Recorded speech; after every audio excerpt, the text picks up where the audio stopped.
Hey there guys, Portalmaster here, and I am back with another Portalmaster Ranks video, and in today's video we are going to be ranking the Skylanders Swap Force characters. Now before we go any further with this video, I do feel the need to say that I think that the Swap Force characters are some of the highest caliber of Skylanders that were ever made, so ranking this was incredibly difficult, and some of the best Skylanders, in the franchise as a whole are going to come in really low in this video just because of the caliber of characters that we're talking about in the Swap Force. So, don't get offended. This is my opinion. Let's jump into this. Coming in at number 16, we have Rubble Rouser. Rubble Rouser gets so low on the list for me because he just doesn't feel unique. He's a cool character to play with, don't get me wrong, but overall, is he really that cool? I mean, he has a giant hammer, and besides that, he just does not feel unique. Yes, he can burrow down and do just, like all these little things, and he just doesn't feel unique. And that ultimately is why he lands so low. He's just not the funnest to play with. I don't really know what else to tell you. This is the one I know I'm going to get more heat for than probably any other selection. That is Boom Jet at number 15. So to be honest, Jet is really what weighs this down. I have no real problems with Boom, and if I was ranking the top halves of Swap Force characters, which if you want me to do a video where I rank the tops and the bottoms for the Swap Force characters and can more independently rank these guys, let me know because I'd be interested in doing that if you want to see it. But basically, Jet is really not my favorite. All it does is blast you around, and I just don't think that's that fun. I think that Blastzone is just a straight up better version of that. Boom is cool, I will admit. I do like throwing the bombs. He's one of the few artillery characters in the franchise, along with Zook, but plain and simple, I'd rather play Zook than I would play Boom Jet, and I just don't think he's a great, an evolution of the artillery style, Skylander. So that's why he's only number 15. Alright, and now we're on to number 14, which is Grilladrilla.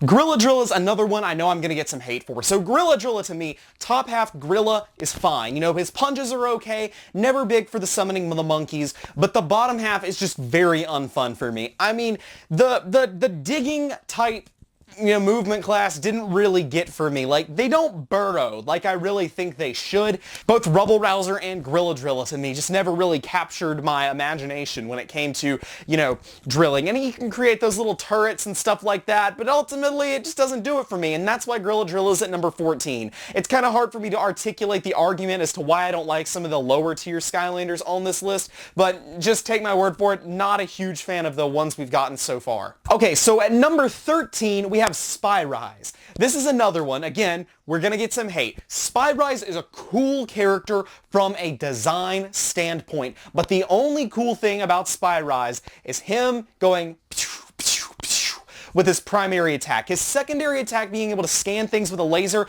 is one of the worst secondary attacks in the entire franchise. I do not like it at all. Now, Rise is kind of cool, again, in terms of looks, but in battle, it really doesn't do as much for me as I'd like it to. Some of the bottom halves seem like they weren't designed, with the best thing in mind. They just wanted to make them Swap Force characters, and so they were like, we have to give the bottom half a special ability, and I just think that with Spyrise, they did it kind of in an unintuitive way, and I'm just not a fan of Rise, once again. Okay, so now we're going to get to a Skylander that I like more for the bottom half than I do the top half, and that is Doomstone at number 11. Doomstone's top half is not my favorite. Doom basically just has the giant, column, basically, of a staff that he can, swing around, basic attack. His secondary attack is a shield, and it does various things depending on how you upgrade it. To me, it's a worse version of Chop Chop's shield, and it's just not for me. I see what they try to do, and they did actually try to build on Chop Chop, I think, in terms of abilities, but ultimately it didn't do it for me, and I would have preferred to have played with just Stone. Stone, to me, with the spinning around and doing large area of effect damage, is really, really fun, and that's how I prefer to play Doomstone. If I'm playing as him, I'm spinning around the whole time and bashing when I have to, and I'm mostly just spinning like a Beyblade. I messed up. I called the last one number 11. That was actually number 12. This is number 11, Rattleshake. Okay, Rattleshake, I actually prefer the top half to the bottom half. The bottom half is interesting because you basically button spam and send out the bone things in front of you. Shake is kind of interesting, but to me doesn't really capture the essence of the movement type. It's just a spammy button and ultimately doesn't do it for me. The top half, however, is kind of cool. Getting to shoot snakes, I think, is nice. Secondary attack, not my favorite, but I honestly think that both the top and the bottom halves are about mid-tier. Maybe lacking a little bit on both of them. That's why he is here. I really like his soul gem though, where you can like make him shed his skin and get a more protective skin coloring that's purple. I actually think that's a really cool soul gem. And overall, he's an okay character. That's why he's number 11. Then at number 10, we have the Swap Force mascot, Washbuckler. Washbuckler is a very unique character in terms of game design. He is not my favorite to play with, however, him being such a unique and fun to play with character really takes it for me. He is a mid to top tier Skylander in terms of bottom and half, in terms of like actually playing and damage output, but again, to me just isn't, you know, quite there for me to rank him any higher. Again, this is a very, very elite group of characters we're dealing with. His Cutlass is a boring attack, and that's probably why it ranks as low as he does. If he had a more interesting primary, he'd be much higher, but his bubble gun, being able to trap enemies in that is so awesome, and I love being able to shoot ink out of the tentacles, and I love the interaction that it has with other top halves, such as if you have Blastzone, you can basically shoot the fire out and the ink will fly through. I think Washbuckler's a very unique character, and it was a great decision to have him represent the Swap Force. Coming in at number 9, rounding out the bottom half of the Swap Force characters, we have Hootloop. Hootloop is a character with one of the best bottom half characters in the game. Loop is amazing. Loop basically re-implements everything from Sunburn's teleportation mechanic and makes it better. It is a clear instance where Vicarious Visions looked at the previous characters, said, what can we do better? And they made Loop. Hoot is honestly not that great. It's basically just your standard run-of-the-mill ranged character that can like shoot projectiles and then has the Hypnotize ability. The Hypnotize ability feels a lot like Crusher's Stone Gaze to me, and that's why I think it doesn't feel super unique or super powerful. So ultimately, that is why Hootloop ranks where he does. A very, very good bottom half and a mediocre top half lands him right there at number 9.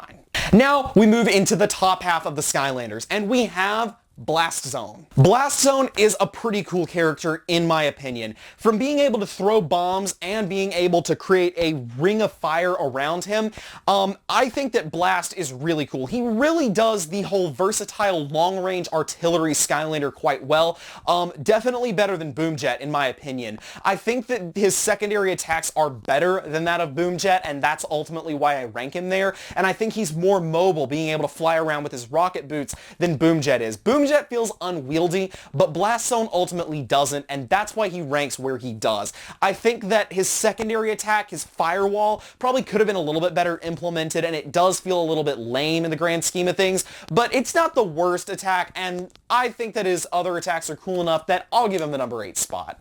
Next, we have number 7, which is Stink Bomb. Stink Bomb is a very unique character, and he's another instance of re-implementing a former Skylander's ability and making it better. He is a direct improvement of Stealth Elf's stealth mechanic. Direct improvement. We see more improvement of Stealth Elf's mechanic later with Super Shot Stealth Elf and stuff, but I mean, it is a much better implementation, in my opinion, with Stink Bomb. And as for Stink, not just necessarily Bomb, his shurikens, throwing those is just so fun to just spam those things. It feels like you're playing a Drobot with shurikens. I really like that. But ultimately, his palm punch, being able to punch enemies at close range, is so fun. He's a versatile character overall, and a very powerful one at that, and that is why he claims the number 7 spot. We're getting into some of the most elite Skylanders of all time, in my opinion, and that is why the number 6 spot goes to Nightshift. Nightshift is hands down one of the most unique and well-designed Skylanders in terms of gameplay. While his character design as a whole is a little lacking, he's a little generic in terms of design, like a ghostly vampire, could have done better. I think the way he plays in-game is superb. Between quick punches and a vampiric bite that steals health, pretty much one of the only Skylanders that really deals with, like, you know, healing themselves, I think that it makes him really, really unique. The Shroud of Mist ability is not not the coolest, being able to like phase in and out. It's kind of like Stink Bomb's ability. It's not the greatest, but it's definitely good enough to keep him in his position that he's been able to claim.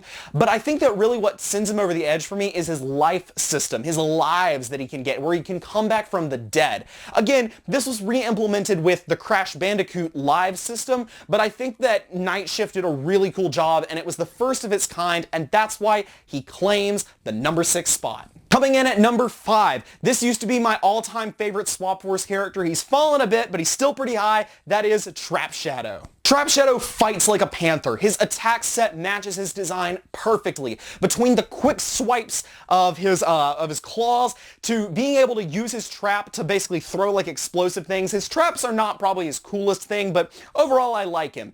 And also his shadowy kicks, he feels like you're really playing as a stealthy ninja character. He is probably a little bit better than Stink Bomb in my opinion, just because he feels a little bit more ferocious when you're playing as him. He's a more melee-oriented character, obviously, than Stink Bomb is, but I still love the character as a whole, and honestly, it might just be my nostalgia for him talking that makes him rank so high, but definitely Trap Shadow is up there and is the number 5 one for me. We are getting into the best of the best of the best, and among that is the number 4 spot, Free Ranger. One of the best Skylanders of all time is Free Ranger. He feels so amazing, you know, hitting things with those axes, spinning around, super mobile character, one of the best bottom and top halves in my opinion. Again, his secondary ability is a bit lacking for me. He can shoot lightning out of his eyes. It's a little lame, but I think that in-game it feels very powerful. It doesn't look cool, but it gets the job done for sure. Very powerful character, can bash enemies with his half axes. I love him. And the top and bottom halves really go with pretty much any of the other tops and bottoms. I think he's a very versatile character. He's definitely not a ranged character. He has the lightning abilities that allow him to hit from a range, but he obviously is a primarily melee character. But you could play him ranged if you wanted to. Ultimately, it's up to you. But Free Ranger, number 4. Now we're getting to number 3. We have one of my favorite Skylanders ever, Freeze Blade. Seriously, an ice skating Skylander. This is amazing. I love Freeze Blade so much. He's such a fast and mobile character, being able to slide around on those ice skates and damage enemies along the way, as well as throwing that chakram and just devastating enemies that it hits. I love Freeze Blade. He is a great ranged character. Between the hypermobility that he has, it allows him to basically throw the chakram at a range and circle enemies like they're child's play. I love Freeze Blade. He's an amazing character. One of the other best Skylanders of all time is number 2, Magna Charge. Oh, Magna Charge. I love Magna Charge. So his primary attack is that cannon, a very fast robot-style cannon, but it overheats. It's kind of like Bouncer, actually. Magna Charge reminds me a lot of Bouncer in that fact that he can overheat his systems, and obviously is a robot. But on top of that arm cannon, which can be an absolute monster once you fully upgrade it, his magnet is so fun to play with. The fact that you can, like, you know, pull enemies, it's so cool. I love his head magnet and his bottom half that allows him to drag enemies along with him, in addition to being one of the fastest Skylanders, period, the Magna Charge, or Charge specifically. I love him. Magna Charge is amazing. But now we're at number 1, and this guy puts them all to shame. Fire Kraken. Oh! Fire Kraken. Great character. I know that Flare Wolf steals a little bit of his thunder just because of his design, but seriously, Fire Kraken, I love Fire Kraken. He can put on a fireworks show, which I absolutely love fireworks, period. But his baton that he dual wields, or not dual wields, but spins around and kind of almost dual wields it, is so fun. He just unleashes havoc on anything he touches. In addition to being able to turn into a giant Chinese dragon, like, parade thing. Oh, he's such a cool character in terms of theme, in terms of, like, actual gameplay value. It matches so well. One of the best top and bottom half Skylanders, ultimately, and that's why he, for me, is my number 1 Swap Force character. So there you go, guys. That is my official ranking of the Skylanders Swap Force characters. I hope you guys enjoyed. Please tell me what you guys think. Do you agree with my rankings? Do you disagree? I want to hear what your rankings are and see what the community as a whole has to say. Thank you so much for watching. This has been Portalmaster. I'll be back next week with another ranking video where I'll be ranking the light core characters. We'll be looking at how cool their light core elements are and just ranking them and comparing them. So stay tuned for that. That's coming in the near future, as well as a ton of other Skylanders content. Thank you so much for watching. Remember to like, comment, subscribe, and I will see you guys next time. Thanks again for watching. I just wanted to take some time to thank my generous patrons on Patreon, including APYT Skylanders, Haley, Cinderclash, Adrian, OctoBoom, True Blue Dogemon, and HypnoticOcelot.